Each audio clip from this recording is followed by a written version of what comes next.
Good morning, good afternoon, and good night, and welcome to the .com Trap House, where we leverage the internet and master our minds. So, on the topic of mind mastery, right? We gotta always be reading, we gotta always be expanding our knowledge, we always have to be improving the function of this pink muscle up here that controls our lives and just pushes us forward. And we get pushed forward with information, right? So, speaking of information, like I said, we got to be reading. Like, that's how you learn things. You step into the atmosphere of someone else's mind, of their experience, and you see what they have to say. They're going to use different words from you. They're going to have a different perspective. They're going to interact with different people. They're going to have different stories, and they are overall just going to teach you what it's like to be in their shoes, viewing this experience from their own eyes. So, this book, the book of the week, the book of the week is Blink by, I forgot his name, Malcolm Gladwell, right? So, he titles this Blink, The Power of Thinking Without Thinking, right? So, it took me about 4 or 5 days to read this book. It's not long. It's like 290 pages or something like that. And it was pretty interesting. I didn't know what to expect. I got it as a Christmas present. And it's basically talking about making split decisions, making split judgments, and how we go about doing that. So it has a lot of scientific research mixed into it, and a lot of psychology, and a lot of analysis of human behavior in there. And it also just has stories of people's experiences and how they made judgments so quickly. So they took a lot of different perspectives on it. One of my favorite perspectives on it was something called an IAT test, something that you can take online. I haven't done it myself, but the author, Malcolm Gladwell, speaks on his experience doing it. And an IAT test basically flashes pictures and or words quickly in sequence, and see how you physiologically associate the pictures and the words, and how fast your brain connects to things to see what that familiarity level is, right? So one of the interesting IAT tests they do is associating good and positive words and bad, negative, and violent words with Black and white people, right? And what they noticed when they did this testing is that people more quickly associated negative words, emotions, and physiological responses to images of Black people than they did of white people.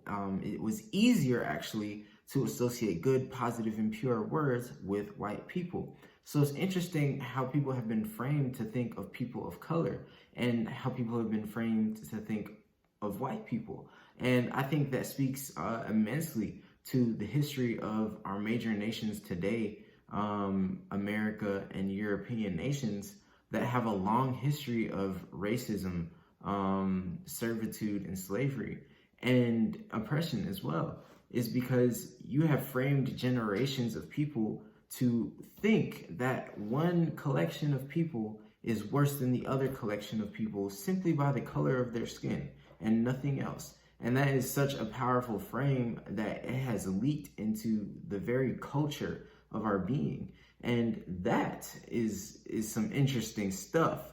And it's funny because Malcolm Gladwell is a mixed man, and he himself did not score that much better than that of a white person, right? And so I'm interested to see what my results will be. I'm gonna go ahead and take that sometime this week and see what that's about, and probably post the results on my Instagram. But another thing they tested in Blink is heartbeat levels. This was a really interesting topic for me. It was closer to the end, but it was speaking about human judgment and ability to make split-second decisions and read people's minds through their facial expressions, and judge correctly in the heat of the moment, right? And so, of course, we have to talk about the climate of America, right? And what is the climate of America with police and black people? We all know this. It is extreme, unwarranted brutality, murder, just unfair and unright treatment, just wrong, unright, wrong, just so wrong. You can't treat a human like that. He wanted to go into that topic. Being a partially black man, he wanted to go into that topic and explore that a little bit. So it turns out there's an interesting fact in there, is that after a certain beats per minute, a certain BPM, your heartbeat picks up and you kind of go tunnel vision. Your other senses drown out so that you can focus only on your motor movements and your vision. So you can basically, this is something that happens with race car drivers, happens with military, police, anybody in a high stress situation to where their heartbeat is above a certain beat per minute, right? And this is where people get super focused, but also start to make mistakes.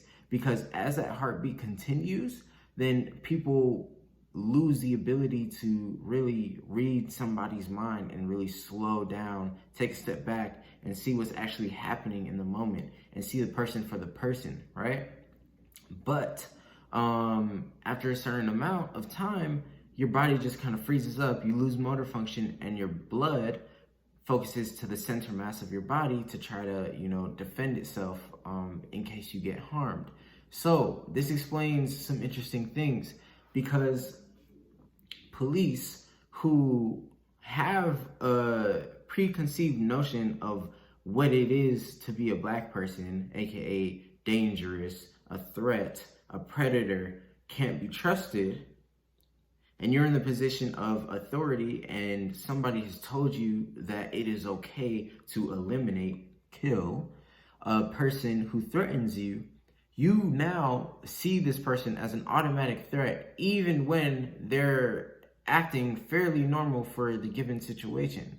And if they decide to raise their voice at you or protest against you, that is seen as a threat against your life, right? So these people who have been given the power to kill another person by our government are walking around with this frame of mind and don't have enough training to slow themselves down so they don't go into this heightened hysteria where all they see is tunnel vision, and they don't mind read, they don't read the faces and the behavior of the people for what it is. They just go into tunnel vision and attack to protect themselves, which is what they feel like they're doing. They end up in these brutal, unnecessary situations because they're simply physiologically trained to do so. They're not trained enough to get out of that. And that is pretty crazy. Like people just make these split-second decisions, and it's weird to me. It's really weird that this is known knowledge. Like, this isn't anything new. People have been understanding this for years, which is why different things. Okay, so in the opera, the orchestra, in world orchestra, like professional orchestra, right? I can't remember. It was sometime in the 20th century. They started using blinds to hear people because they didn't want to make judgments off of seeing the person, right? And it caused them to choose better musicians and create better music, right? And it also allowed more women to enter the industry because they were being discriminated against before for the judge's preconceived notion about what women can and can't play. So it's weird that this knowledge has been around for so long, yet police have the slightest microcosm of how to carry out this in America in their everyday lives. Like, high-speed chases just got banned in Georgia, I think, last year. What? That's crazy. Like, you're putting people in danger for the sake of protecting people. That's what is that? An oxymoron, a paradox. I can't remember the word for it, but like it's basically fucking useless. So, anyway, interesting book of the week, Blink by Malcolm Gladwell. If you're a bit nerdy and you like to explore the human psychology and you know why people do what they do, whether by choice or natural selection or frame of mind, then this is the book for you. The Power of Thinking Without Thinking, right? So I would tap into that if that's your type of thing. And thanks for tuning in to this week's book of the week. I just started another book that you guys will see soon, as soon as I finish it. But yeah, don't forget to like, comment, and subscribe. And go ahead and leave a comment on what books you're reading now. Deuces.